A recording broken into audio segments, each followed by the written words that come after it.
দেখেন কি আনন্দ, কি আনন্দ। দেখেন দেখেন আমার মারা। খরগোশ যারা পালন করতে চান, খরগোশকে খুব যত্ন করতে হয়। এরা খুব নরম প্রাণী এবং খুব নিরীহ এবং খুব শান্তশিষ্ট হয় এরা। এরা মানুষের কোনো দিন ক্ষতি করে না। খরগোশ পালন করলে তার কতগুলো মানে উপকারও আছে। বিশেষ করে যাদের শ্বাসকষ্টের রোগ আছে, তারা যদি নিয়মিত একটা খরগোশকে মানে বিছনায় নিয়ে যদি ঘুমাতে পারেন, তাহলে তাদের শ্বাসকষ্টের যে রোগ, সেই রোগ থেকে তারা উপশম পাবে। এটা একদম আমার নিজের পরীক্ষিত। কেউ খরগোশ নিতে চাইলে আমার নাম্বারে যোগাযোগ করবেন। কোনো টাকা পয়সা লাগবে না, শুধু আমার মাদের যত্ন করে রাখতে হবে। এবং এরা অসুস্থ হলে কী ওষুধ লাগে এদের সাধারণত, সেগুলো ওষুধগুলোও আমি বলে দেবো।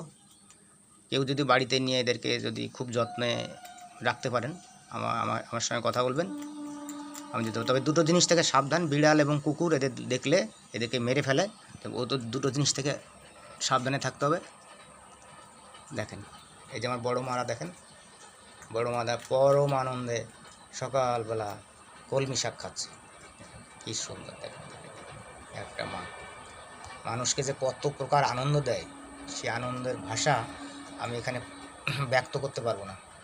শুধু কোলে নিয়ে দেখবেন, কোলে নিয়ে দেখবেন, মুখের কাছে মুখটা নিয়ে দেখবেন, দেখবেন ওদের ভাষা বুঝতে পারবেন ও কী বলে।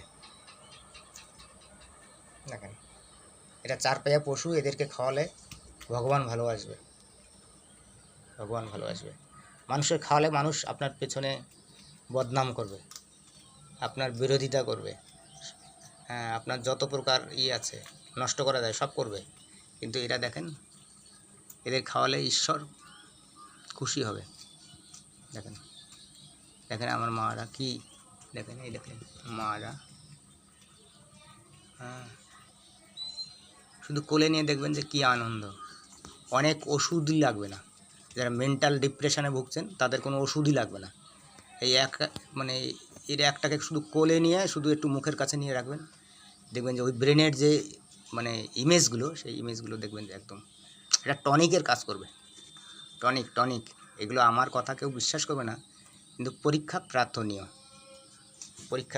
দেখেন ওহো, দেখেন আমার মা আবার একটু দাঁড়িয়ে যাচ্ছে। আমার মারা নিচতলা থেকে দোতলার খাবার খেতে চাইছে। মাদের কয়েকদিন একটু মানে গাটা স্পঞ্জ করানো হচ্ছে না বলে উপরে খরগোশ অনেক সময় নিচের দিকে একটু প্রস্রাব করে দিচ্ছে, সেই প্রস্রাবগুলো নিচের ওদের লাগছে, সেগুলোর জন্য কিছুটা হলুদ হয়ে আছে। এগুলোকে আবার ভিনিগার আর একটু হালকা গরম জল দিয়ে এদেরকে মানে একটু মানে স্পঞ্জ করে দিলে, একটু গদি টদি নিয়ে একটু স্পঞ্জ করে দিলে এটা একদম ধবধবে হয়ে যাবে, একদম ধবধবে হয়ে যাবে। আমি এদের বিছানার তলায় লেপ কাঁথার মধ্যে নিয়ে ঘুমাই, আমি কোনো রকম অসুবিধা হয় না। নিচে একটা প্লাস্টিক পেতে দিয়ে আমি এদেরকে নিয়ে ঘুমাই। যেটুকু প্রস্রাব করে সকালবেলা ওই একটু আবার কেচে দিই।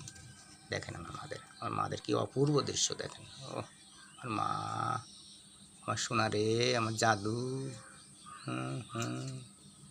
দেখো তো বড়ো মাগুলো খাচ্ছে, পরম আনন্দে খাচ্ছে, পরম আনন্দে খাচ্ছে মা। আমার মা মা মা। তাহলে দেখা হবে আবার পরের ভিডিওতে। আপনারা ততক্ষণে ভালো থাকেন।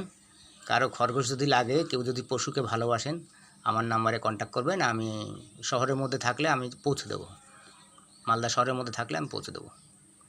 হ্যাঁ কোনো অসুবিধা নেই। অথবা আপনারা আসবেন, আমি যেখানে অ্যাড্রেস বলো আমার বাড়িতে এসে নিয়ে চলে যাবেন, কোনো অসুবিধা নেই। আর সমস্ত প্রকার সাজেশান পাবেন আপনারা। ততক্ষণে ভালো থাকবেন, আবার দেখা হবে পরের ভিডিওতে।